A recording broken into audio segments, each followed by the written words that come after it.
నేను పొద్దున వెళ్ళినప్పుడు ఆ బిఎల్ఓల్ని 3-4 చోట్ల అడిగితే వాళ్ళు చెప్పింది ఏంటంటే దాదాపు 60% వచ్చినాయి సార్. మ్యాక్సిమం రష్ కూడా లేదు, 60% వచ్చినాయి. బహుశా రేపెల్లుండి సాటర్డే సండే కాబట్టి ఇంకొంత ఎక్కువ రావచ్చు. కానీ చాలామంది అటు ఆంధ్ర ప్రాంతం నుంచి వచ్చిన వాళ్ళు కానీ తెలంగాణ గ్రామీణ ప్రాంతం నుంచి వచ్చిన వాళ్ళు కానీ ఇక్కడ ఓటర్లుగా ఉన్నోళ్ళు ఈసారి మాత్రం ఎందుకో వాళ్ళు వాళ్ళ సొంత ప్రాంతాల్లోనే ఓటు ఉండాలని కోరుకుంటున్నారండి. ప్రభుత్వ పథకాలు మరొకటో అక్కడ ఏమాత్రం వాళ్ళకి సొంత ఆస్తులు ఇళ్ళు పొలాలు ఉన్నా కూడా సొంత ప్రాంతంలో ఉండాలని కోరుకుంటున్నారు.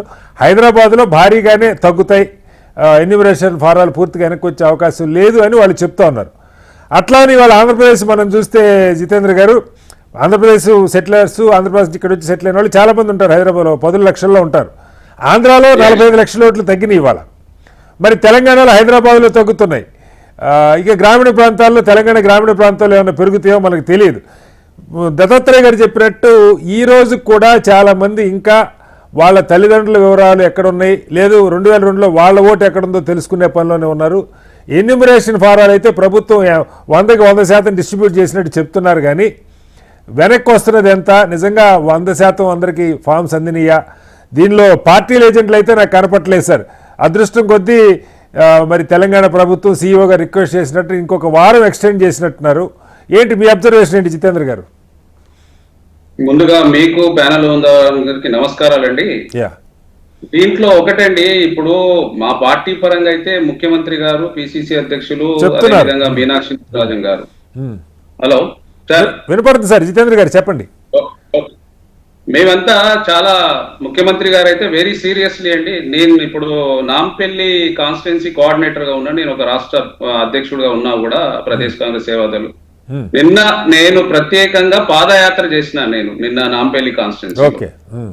ఈ ఓటరు చైతన్యవంతమైతే అయ్యిందండి. మీరు ఎఫ్ఐఆర్ ఫిలప్ చేసి, మీరు చేసి ఎమిరేషన్ ఫామ్ ఫిలప్ చేసిరంటే చేసినాం, ఎన్ని ఓట్లు ఉన్నాయి మీ దాంట్లో, అన్నిటికీ అన్ని చేసిండ్రా అంటే మాక్సిమం గా నేను ఒక 2-3 అవర్స్ బాగా పాదయాత్ర చేసినాను. అక్కడ వాళ్ళంతా చెప్పింది ఏంటంటే మాక్సిమం మేము ఫాములు నింపి పెట్టినామని చెప్పిండ్రు. అదేవిధంగా మా కాంగ్రెస్ పార్టీ పరంగా 10 బూతులకు ఒక సూపర్వైజర్ ని పెట్టినామండి. మాక్సిమం వర్క్ అవుతుంది కాబట్టి దాంట్లో ఏమీ లేదు. కానీ ఒకటి మీరు అన్నట్టుగా, ఇంతకుముందు అన్నట్టుగా, ఇప్పుడు మనకు పెద్ద ఎత్తున ఆ రోజు నుంచి కూడా తెలంగాణలో, హైదరాబాద్ లో, ఆంధ్ర నుంచి వచ్చినటువంటి వాళ్ళు బాగా నివాసం ఎక్కువ ఉండరు కాబట్టి ఇప్పుడు కొంత ఉంటుండ్రంటే మీరు చెప్పినట్టుగా నా ఓటు నా ఊర్లో ఉంటే బాగుంటది, నా రాష్ట్రంలో ఉంటే బాగుంటది అనే ఒక భావన అయితే కలిగిందండి, అయితే వచ్చింది. కాబట్టి దాని విషయంలో ప్రజలంతా ఒక అవేర్నెస్ కి వచ్చిండ్రు, లేరని కాదు కానీ ప్రక్షాళన అవుతుంది. మరి ఇదైతే చనిపోయిన ఓట్లు, తర్వాత ఏరియా పరంగా అటు ఇటు అయ్యే ఓట్లు మాత్రం కొంత ఉన్నది, ఆ ప్రాబ్లమ్స్ అయితే ఉన్నాయి. అవి ఇప్పుడు ఈ ఉన్నటువంటి ఫామ్ ఫిలప్ మాత్రం మాక్సిమం గా ఏంటంటే బిఎల్ఏలు బిఎల్ఓలు పని చేస్తున్నారు, చేయకపోవడం అనేది లేదు. కానీ మొత్తంగా దాదాపుగా ఇది దాదాపుగా ఒక 1-15 రోజుల నుంచి నడుస్తుంది కాబట్టి అక్కడక్కడ, ఎందుకంటే మరి మొత్తం దీని మీదనే డిపెండ్ అయి ఉండలేరు కానీ వాళ్ళు కూడా పని చేసుకోవాలి కదా, కార్యకర్తలు కూడా. మీరు అన్నట్టుగా అంటే బిఎల్ఓలు అయితే సీరియస్ గా ప్రభుత్వ పరంగా అయితే ఆదేశాలు ఉన్నాయి. ప్రతి ఓటరు మాత్రం నమోదై కావాలి, జెన్యూన్ గా ఓటు ఉన్న వ్యక్తి అయితే కంపల్సరీ కావాలన్నట్టుగా ఉంది. ఆ పార్టీ అయితే మా సీఎం గారు, రేవంత్ రెడ్డి గారు, పిసిసి అధ్యక్షులు గారు మాకు ఆదేశించడం జరిగింది. జూమ్ మీటింగ్స్ లో నేనే పాల్గొన్నాను కదా సీఎం గారితో.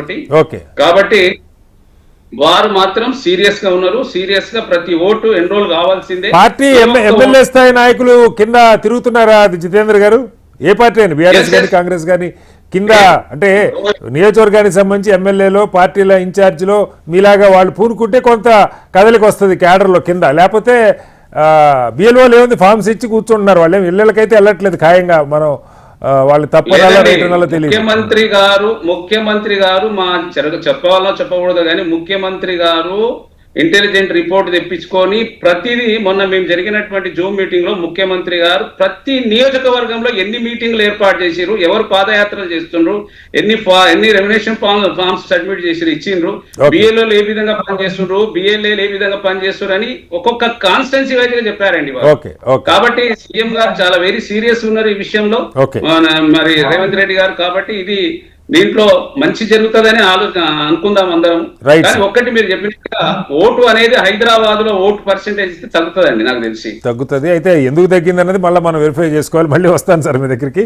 ఇప్పుడు ఒకసారి ఇక్కడ ఏమైపోయిందంటే ఇంత ముందు మనకు ఇక్కడ ఓటు ఉండే, ఊర్లలో ఓటు ఉండే, వేరే రాష్ట్రాలలో కూడా ఇప్పుడు ఆంధ్ర ప్రాంతం వాళ్ళు కూడా 2 ఓట్లు పెట్టుకున్నారు. తెలంగాణలో కూడా గ్రామీణ ప్రాంతం వాళ్ళు ఊర్లో పొలాలు ఉంటే ఎక్కడ అవసరం ఉంటుంది ఆడబెట్టుకుంటున్నారు, ఇక్కడ పెట్టుకుంటున్నారు. ఎస్ ఎస్ అది ఇప్పుడు వాళ్ళకి భయం అయితే అయిపోయిందమ్మో, ఇది ఇక్కడ 2 వైపులో పెట్టుకుంటే మేము ఇబ్బందుల పాలవుతాము, నేను ఏదో ఒక వైపు పెట్టుకోవాలన్నట్టుగా. రెండోది కూడా ఇంకొకటి కూడా జరుగుతుంది, ఒక ఓటు అక్కడ, ఒక ఓటు భార్య ఉంటే ఇక్కడ, భర్త ఉంటే అక్కడ, ఆ విధంగా కూడా నడుస్తుందండి. Right, okay, right. మళ్ళీ వస్తాను సార్. వెంకట